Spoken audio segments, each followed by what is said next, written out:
briefly put, I am a lawyer in the media space for little over 15, 16 years now.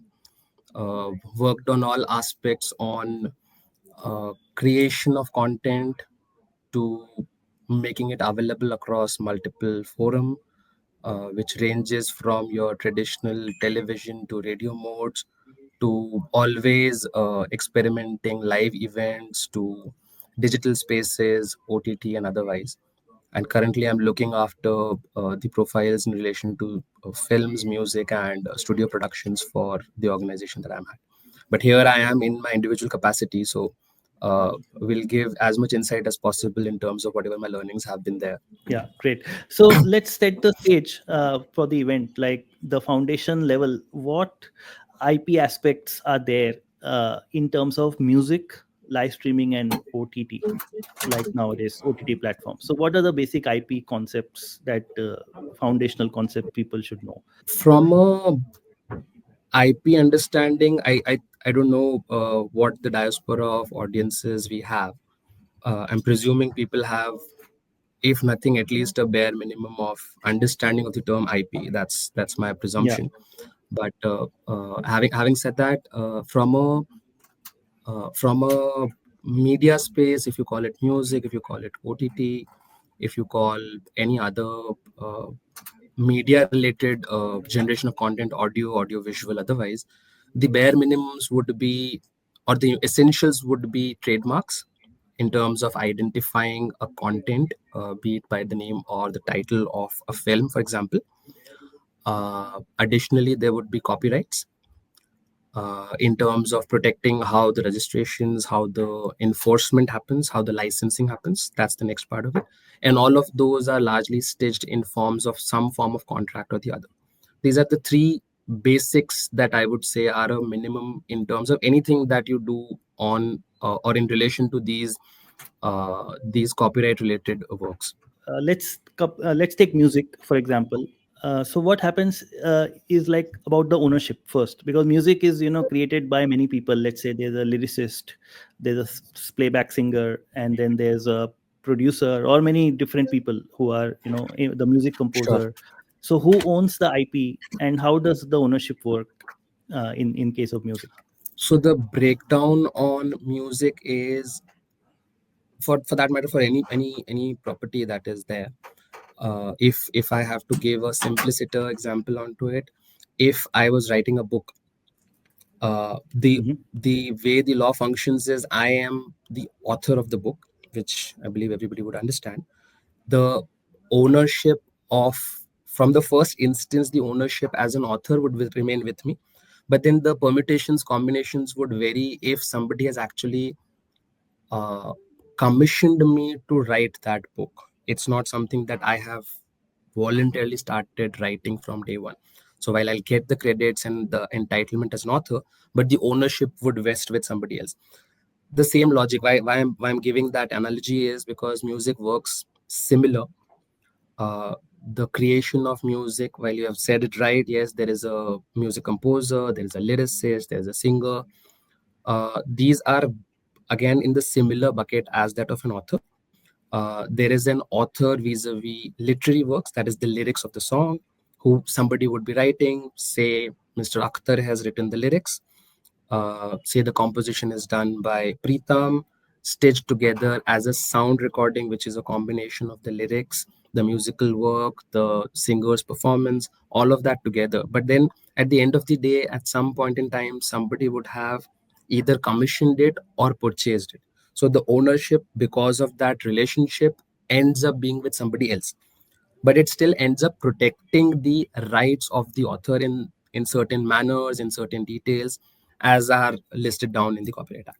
And how does it work with the royalties and the monetization? So if I create and stream my music, say on various music apps, then who Hmm. like how do I earn from music and copyright?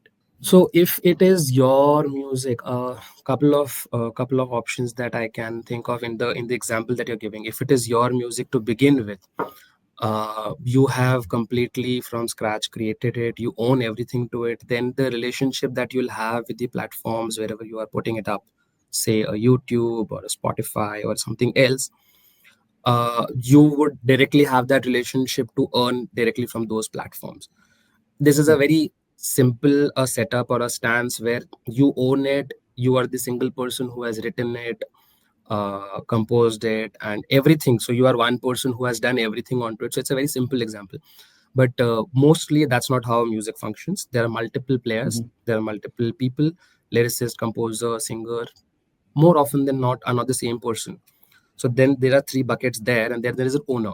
So owner would then decide that, okay, either I have commissioned Rahul to write the lyrics, Kinat to say compose the music. I'm bad at music, but still giving the example.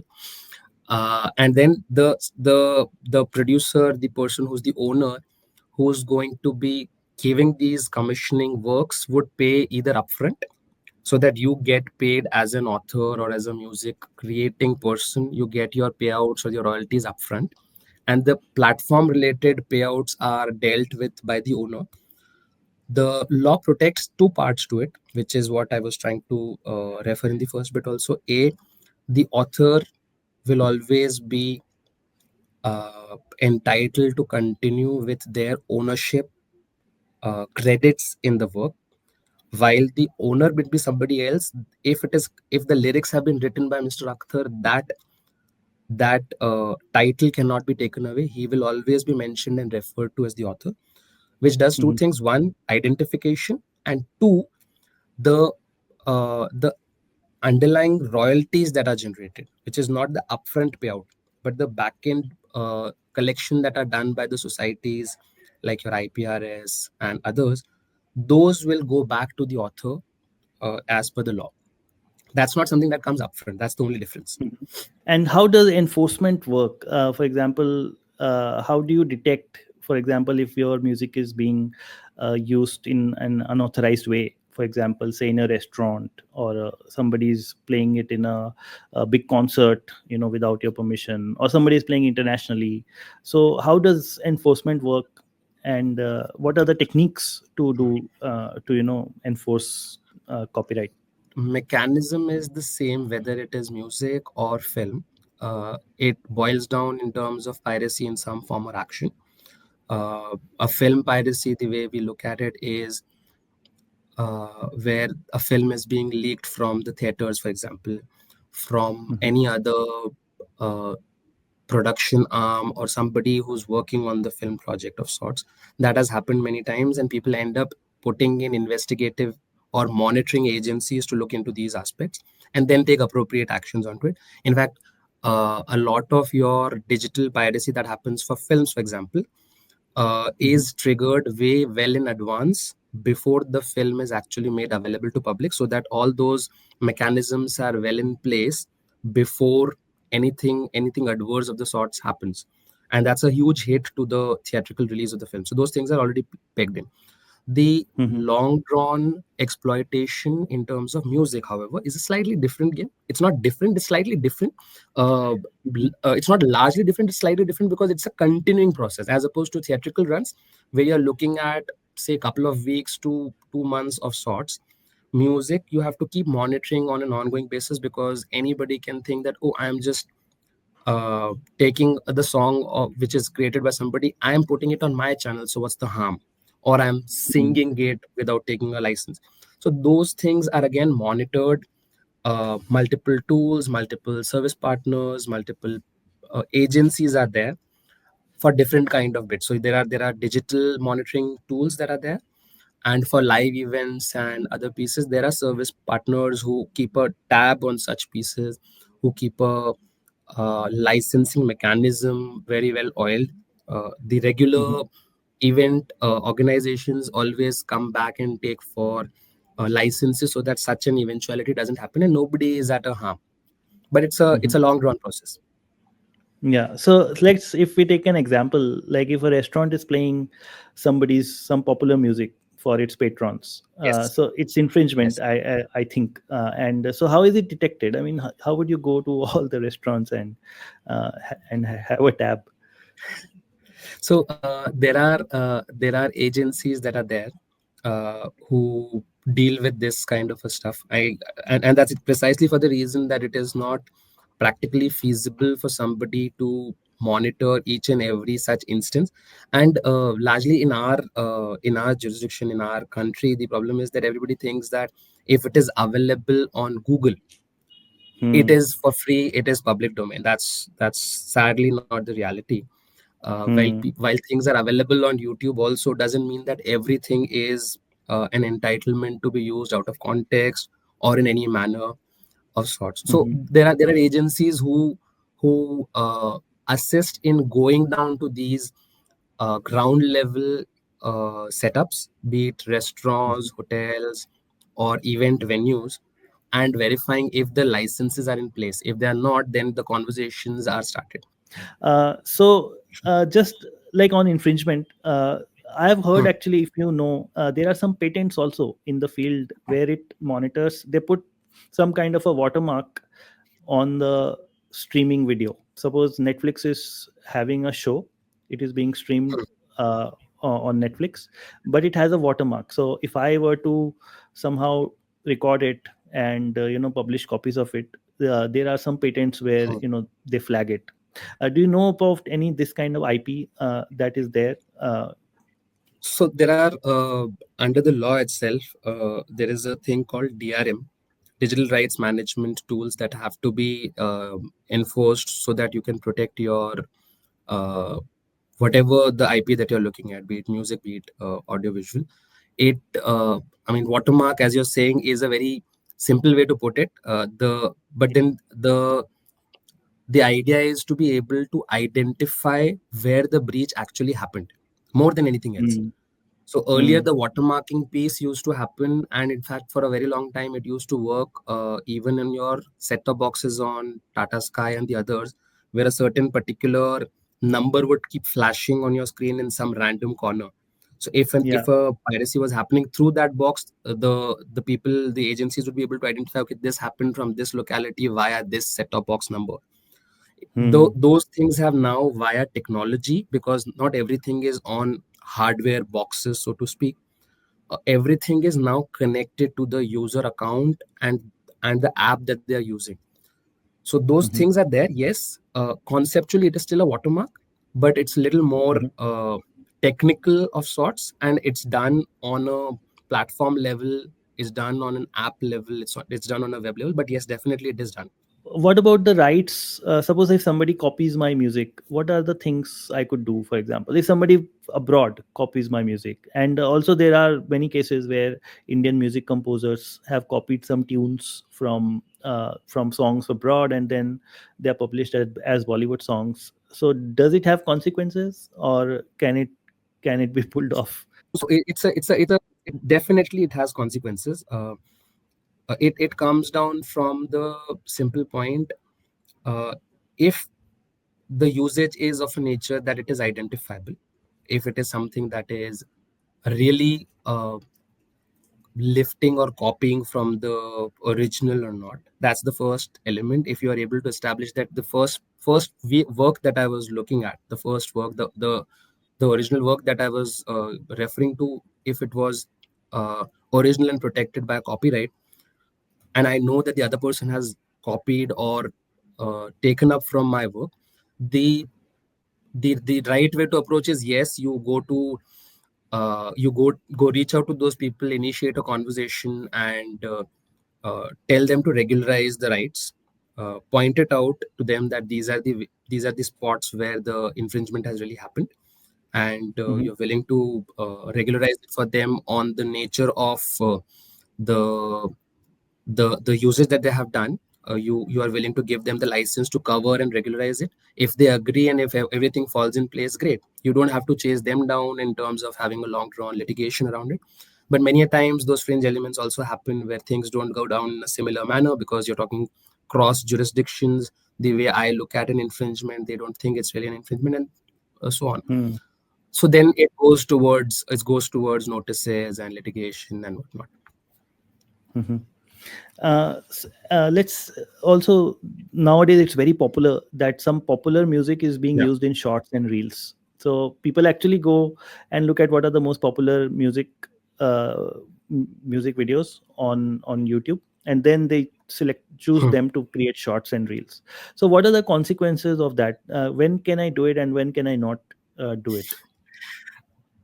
Uh, this is a good question, Rahul. It's a very largely confused in areas. Let me put it this way: all these platforms, uh, be it your YouTube, Instagram, Facebook, WhatsApp, share chat, Josh. I mean, you pick up anything which is now giving you short format content.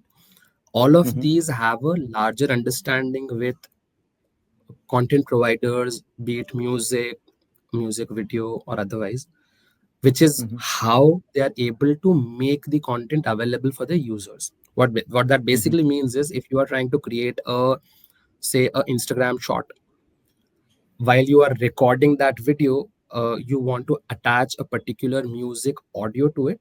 That audio, mm-hmm, you don't have to go search around and take a pirated version of it. You will have access to the library on the app itself. That is because the labels would have granted those permissions to such a platform.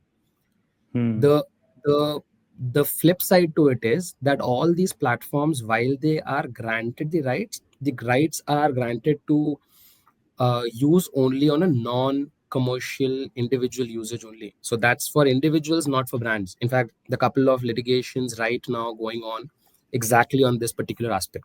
are there any career opportunities, like can you share with the audience a little bit, so in terms of say music, films, what are the kinds of work that there is in the industry, and what are the tracks suppose students can take in their legal careers? Yes, of course, there are there are opportunities. It's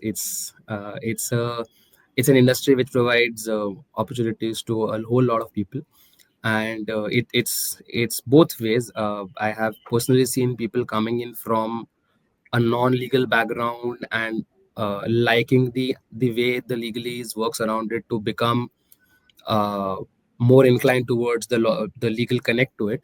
And I've seen Mm-hmm, people who come from a legal background move, because of the legal understanding, move towards a business legal or a commercial legal role as well.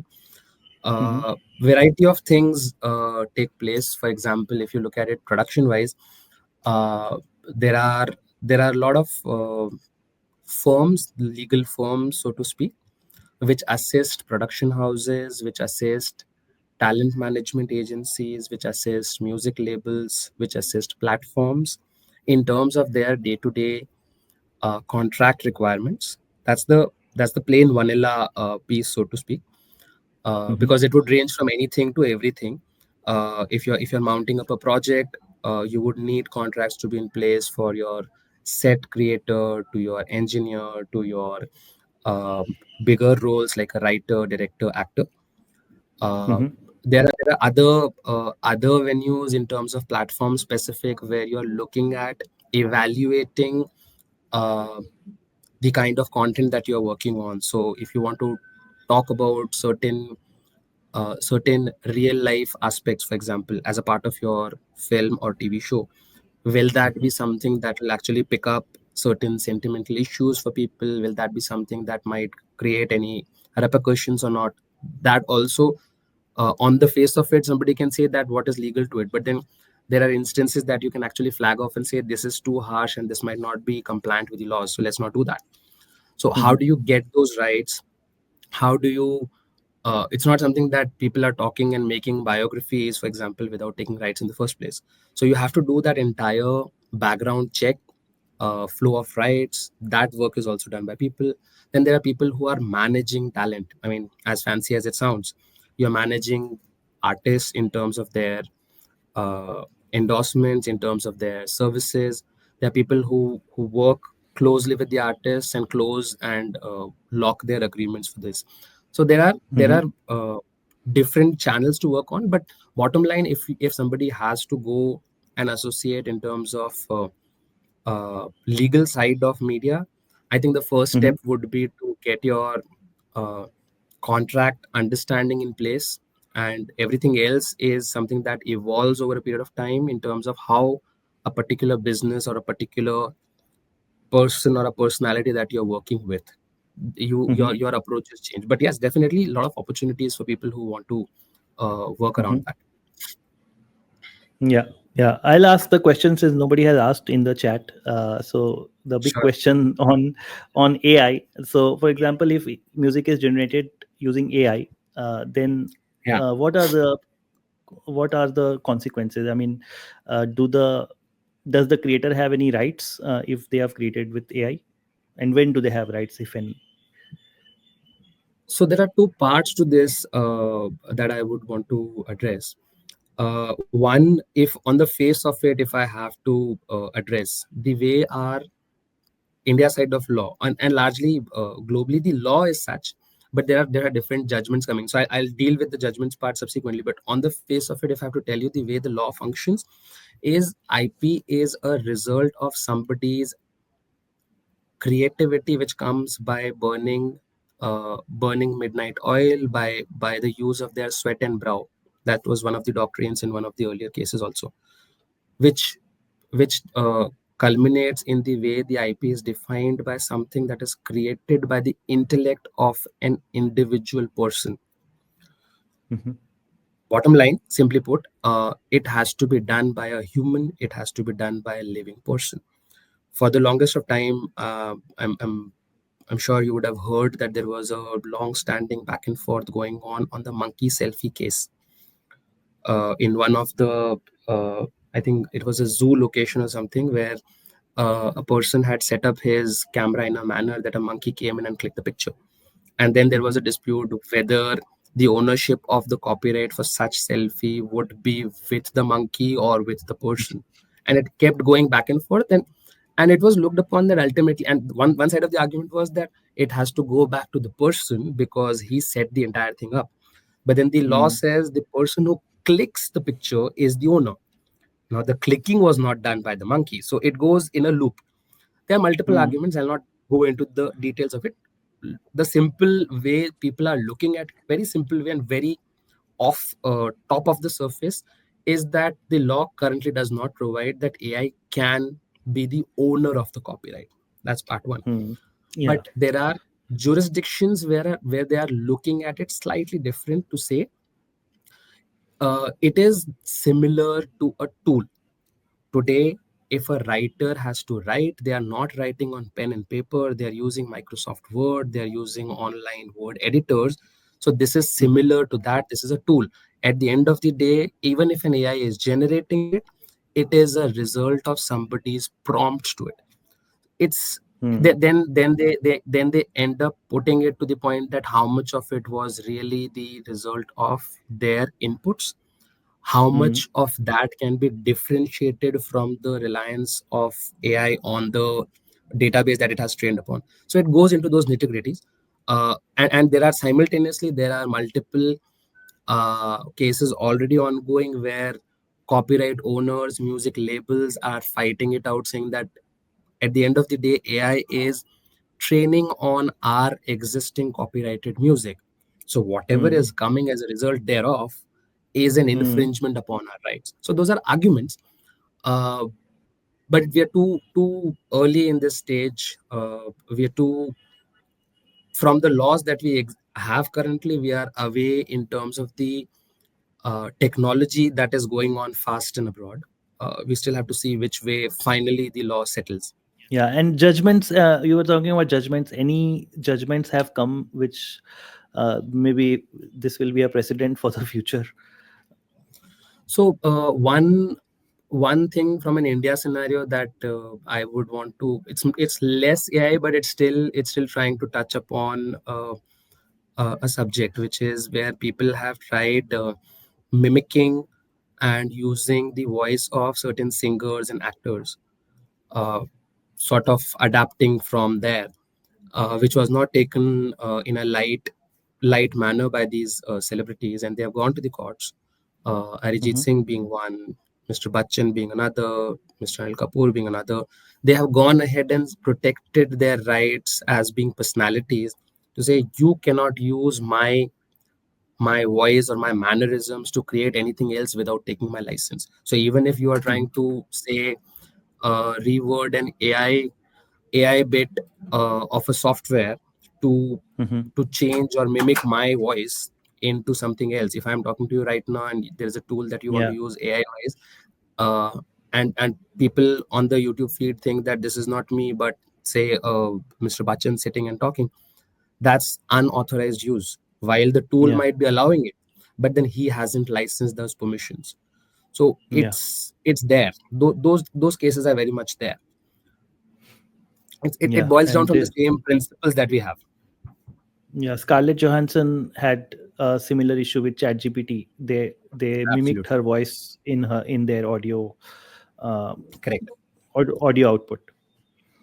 Yeah. So, any other pertinent judgments are there related to music? Let's say, if we are sticking to music. Uh, there are. I mean, it's not concluded. Bigger music labels, the US side, the developed country side of it, Sony, Universal, BMG, others have taken up this fight against these AI softwares and tools which Mm-hmm. help in generating and creating sound recording from scratch. You just have to give Mm-hmm. a input. I want, say, a certain kind or a genre of lyrics. I want it to be a romantic song. I want it to be fast paced dance number, etc., etc., and it will develop the entire thing as per your feedback. But what these Mm-hmm. music labels are fighting and agitating on this is that all said and done, you are training the software, you're training your AI tool on our existing music. there Yeah. is there is definitely a sampling, there is definitely a learning that is happening. While I cannot Mm-hmm. pinpoint and say which particular song of mine your tool has relied upon, but it has learned from there without authorization. And in the Mm-hmm. process, it is affecting my ownership. In the process, it is affecting the ability of individual creators to come up with newer things. And that's a fight. It's Mm-hmm. not something that is concluded, but it's a Not fight that is concluded. ongoing. Yes. Mm-hmm. And there are Yeah. multiple Yeah. So, such cases. yeah, even in books, a lot of book authors have Yes. sued Yes. the AI companies. So even I Yes. imagine those are not concluded. Probably there will be some payout and settlement because now it AI is so Yeah. mainstream that we are already. I mean, every time we are infringing basically. So it's not like they are saying you cannot offer your AI services to the public. Yes. It's So not so like a we cease and haven't desist. no, we haven't. But the point is, see, my personal view on this is it's too early. As a change that it is bringing to the table, everybody has a first reaction to be uh, very scared of a change. So while Mm-hmm. AI is not something that has come suddenly in our lives, it has been there in some form of fashion. It's just that we have started referring to it, and we have started feeling the changes more now, because now it's literally at the tip of your hand. Mm-hmm. But it has helped us, and it might settle down eventually. It's not something for initially when it came in, people were like, oh, now robots are going to take over, we won't have jobs, we will all get doomed. It's like Terminator happening all over. None of that has happened. It's Yeah. just it's helping people. It's a matter of time when people will actually settle down. It's just that the governments, the laws have to uh, be more accommodative in that sense, and then I think we'll have a clear picture. Otherwise, we'll have these one-off instances where some court is saying something in a certain jurisdiction where Mm-hmm. they are developed, but then the same way Mm. it might not apply for us. Yeah. Yeah. Yeah, a lot of things. So, can you say a little bit about copyright societies? I was actually doing a copyright course at Turnip. We are launching it, so I'm reviewing the course and everything. So, I came across this for the first time. What is copyright societies, and in music, what are the copyright societies, and what's like the benefit for, let's say, musicians, to associate with them or not? So it stems from the earlier conversation that we were having. So there are authors, uh, your lyricist, your writers, your music composers, individuals who would be creating something, and then Mm-hmm. there are owners who would have taken their services to create something. What the law provides for is that there are different classes of works. There will be a literary Mm-hmm. work, which is in terms of something that is written. There'll be musical work, which could be in terms of your musical composition, and there are categories like that. The The act provides that there can be societies which can deal in the business of a particular category of work and issuing licenses in relation to that. So, Mm-hmm. for example, if there are literary works, let's say lyricists and music composers who are looking at their rights, their works to be monetized, and they getting the royalty benefit to it. The society can do it. Same logic, an Mm-hmm. individual cannot run behind. So if it is, uh, say, Mr. Akhtar, he has written hundreds of songs. He cannot realistically, in his personal capacity, keep running around. Okay, which television channel has used my song lyrics, which Netflix or Amazon platform has used my lyrics, which hotel or restaurant has used the song which contains my lyrics. It becomes too cumbersome. So Mm-hmm. it gives him a benefit to, rather than individually running around and getting those deals, be a part of the society, where the society will do all of these runarounds, ensure that wherever his work or his work related utilization has happened, they get his share of the royalty collected and pass it on to him. Mm-hmm. That's the simplest way to look at how societies work. And there are supposed to be multiple uh, societies, but then for one class of work, there has to be one. In case of Mm-hmm. music, uh, there has to be a society for underlying works, which is your literary works and musical works. So there is a society called IPRS for that. There has to be one society in terms of sound recording, which is the final audio work. There is a society for that as well. That's the two works. I mean, the two societies in terms of the music part that you're referring to. Then there are other agencies and licenses who also go into it, but that's a different conversation. Right.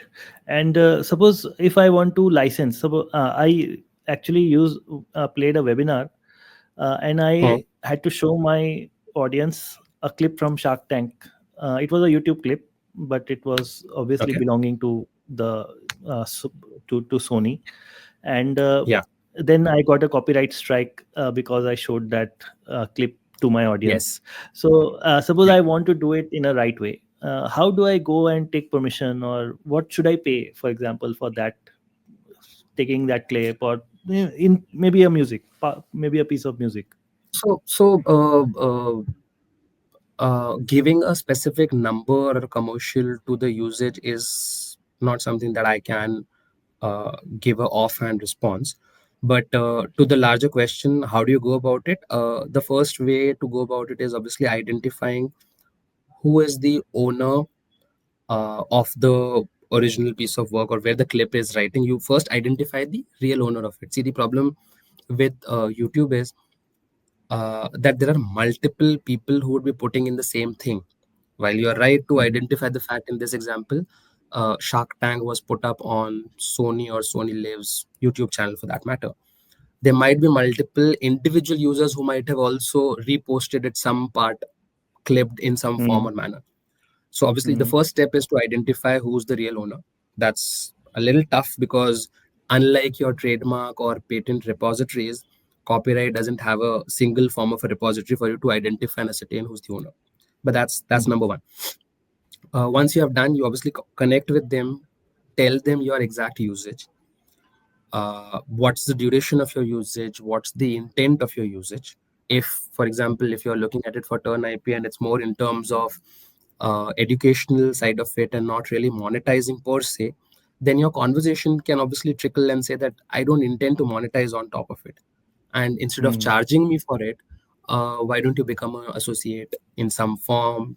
I'll give you credits and things like that. So obviously you can Mhm. divert the conversation rather than facing suddenly a situation where you're getting a copyright strike. But that's the Mhm. way you have to go about it. Yeah. Same applies Yeah. for audio also. Yeah, we have a question. Let's see, Dr. Swati. What? Yes. So many TV serials use songs from movies. What kind of permissions are required for this? Thanks, Dr. Swati, for that. Though there are, I'm going to answer both sides of the question on this. So one is there are songs which are used in terms of the earlier original song as such. What I mean by that is, let's say there was an original song of, say, a 1970s film, and the movie wants to TV serials are using the song. So like 1970s film song or a song video is now being shown in a TV serial. Let's say the TV serial protagonist is trying to watch TV within the show or watching something on a phone when the music video is playing. That's one kind of a license that you're looking at. It's similar to what Rahul you just asked in terms of using a clip. Could be an audio clip, could be an audio visual clip. It's a sync license is what it is referred to as. You are synchronizing the earlier existing copyrighted material as a part of your new work. That's one usage. The other usage that can happen is when you are taking up only uh, say a literary work out of the old song or a musical tune out of an old song. Many a times now you would see old songs, their titles have now been converted into a theme music for a new TV show, or it has been used as only a instrumental as a part of the TV show, and people are just dancing onto it. Same way, it's just that in this particular instance, instead of the overall audio uh, sound recording audio sync, you are doing an underlying literary work sync or an underlying musical work sync. That's the difference. But these are the permissions that again you have to go back to the original owner and take it from there. Yeah, so I'll tell the audience, remind them that this is the last 10 or so minutes you have to use Kinat's time. Make sure you make use of his time. If he gives you 1 hour separately, that would cost you a lot. So, this is the time, last 10 minutes. Please use his time and ask your questions. So, I have one question. Okay, let's see. Sure, Uh, it's a bit general. Let's first give the audience a chance. Uh, Archana, sure. Archana. does Yeah. remix song also face copyright issue? Yes, it does. So the idea on that is the owner of the copyright owns all rights to deal with or work on the original work. So if it is a slow paced song of sorts and you want to remix it to a more peppy dance number, the rights for that are with the owner only. You cannot create a remix of it. People and there is I'll take the side also on this. There is something called a cover version. You have the original song, let's say, sung by a male singer, and there is a female individual user that wants to create a cover of the same song in a obviously in a female voice. While the law is there in terms of cover version, which is obviously slightly dated, it had a particular usage of sorts, but people let it uh, be in terms of visibility and promotion of their original song. So if it is a say a Sony music song and you are trying to create a female version of that song which did not exist, just because you are able to do it at an individual level does not mean that it is not an infringement. It's just that uh, the music label may choose not to run behind you or put a copyright strike because they might think that okay, it's still publicity for them. They can still come back if at any point in time they realize that you are actually using the original song way too much than they intended to in the first place. So yeah, remix song, cover versions, all of those are also breaching upon the copyright of the owners. Mhm. Great. Dr. I Annamitra think Roy Dr. Annamit, is there. yeah. Yeah, many Bengali television shows use songs written by Rabindranath Tagore. Vishwa Bharati University repeatedly objects this. Can they do anything legally regarding this? So it's a good question. The question, the counter clarity that I would want to reach out on this is, to my mind, everything that Rabindranath Tagore would have written would be more than 60, 70 years now. Mhm. If that is the case, uh, it's more of a cultural disconnect than the ownership. See, the simple answer to this is very this. If the person who wrote the original literary work has passed away and a period of 60 years has also lapsed after that, then there is no copyright protection. Then it goes into the public domain. So the thumb rule to Mm. figure this out is the particular work that we are referring to from Rabindranath Tagore, when was that published, and has that passed the 60 years test post Rabindranath Tagore's passing away? If that is the case, then this is more of a situation where people are not happy with the result, but then they're just trying to agitate it. It's something similar, in fact. uh, if I can just try giving a counter response to this, Sherlock Holmes, the stories of Sherlock Holmes, which were written by Arthur Conan Doyle, were of the 1800s sometime, and they also used the protection of the Copyright Act under the UK to take the same stance that this is written by this Arthur Conan Doyle, and now the legal heirs of Mr. Doyle are still protecting it, and they kept agitating on that in post the post the expiry of 60 years, 70 years that was there in the. In fact, they fought it out even for one of the uh, Netflix series where they created one new character to be as a part of the Sherlock universe. Did not come out in Mhm. their favor, but those things are still taken up basis the time when it has gone into the public domain. So 60, 70 years is the term that you'll have to figure. Yeah, this public domain makes me also wonder, are there any Yeah. repositories where I can get this kind of music? Suppose I want to use it for free. Can I go somewhere and check out? Like, you have this Creative Commons licenses for software. You can, you know, download so much free software. Is there such a thing for music? No, it's not there. It's not an easy space. So very recently, in fact, I was having a conversation with some colleagues also, and when I told them that "Happy Birthday to You," the song that we sing very gladly and lovingly, was also not there as a copyright free song for very recently. It was protected in terms of ownership.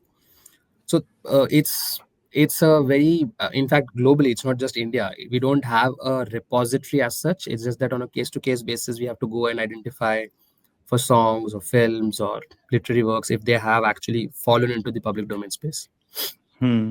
Yeah. So I think Annamitra Roy, he's saying they are 100 years old. Yeah, I think so. I just Then checked quickly the yeah, date of death of Rabindranath Tagore, 1941. So I think 70 or 80 years have then it's passed. more of a, yeah, it's more of a culture fight, because obviously the portrayal that the shows would be showing in terms of the current way the content is created might not be something that uh, the local culture would be looking or be happy with. That's the thing that is putting it in. It's more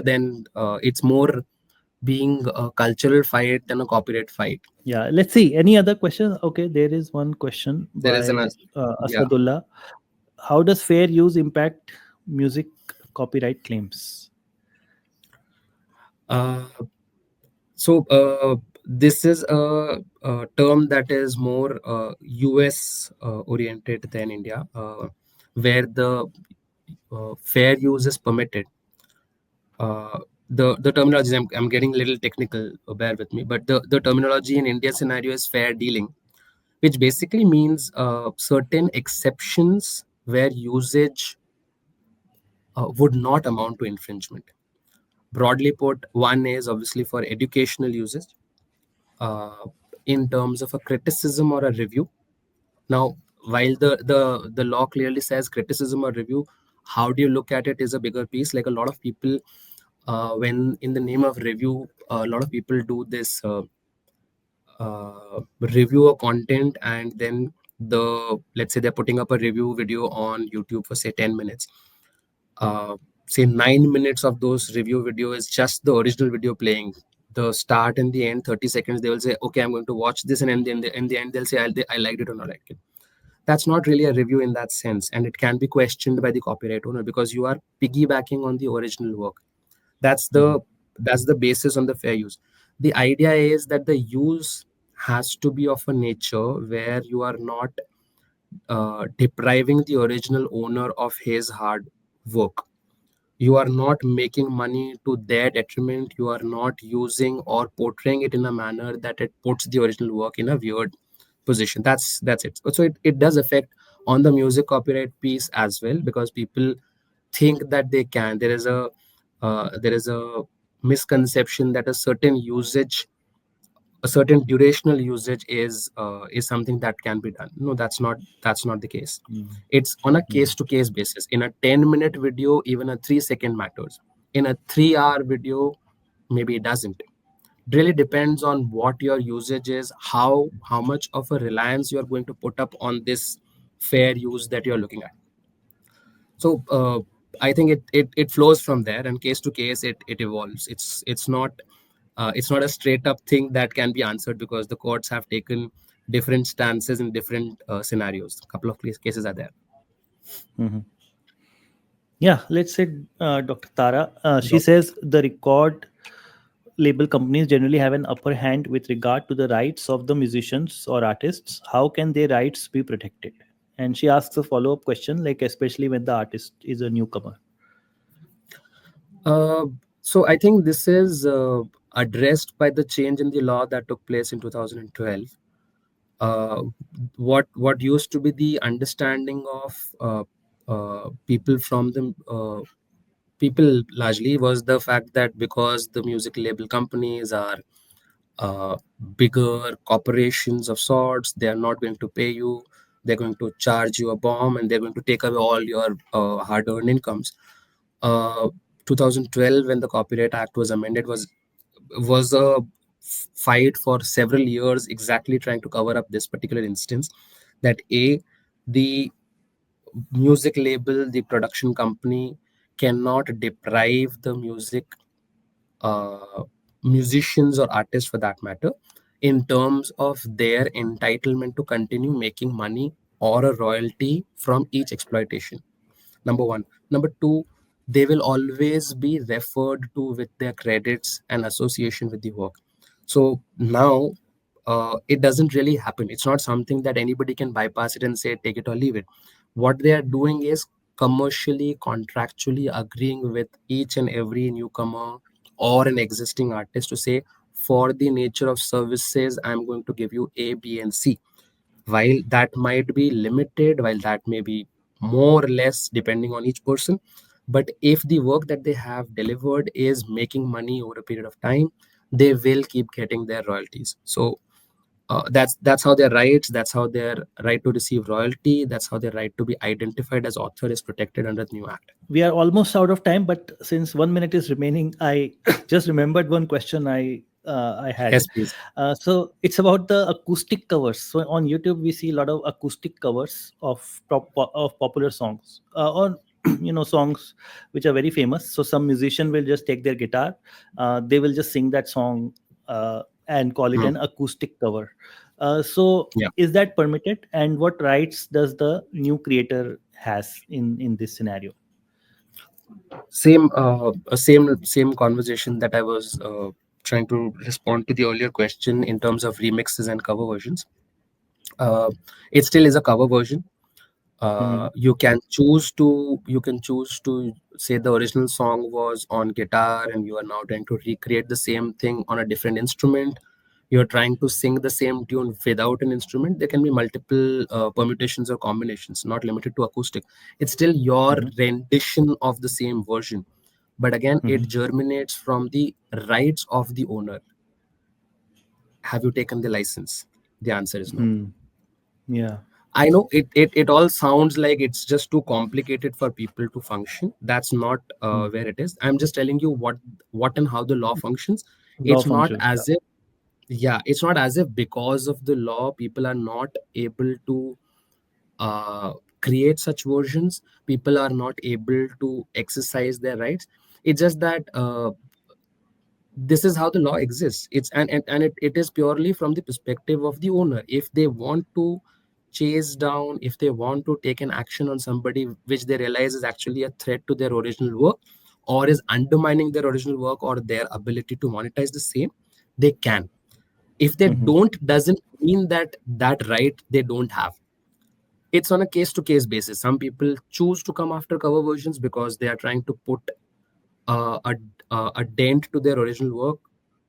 The original work, for example, the musical composition was a clean song, and suddenly somebody has created a version which a lot of expletives in between.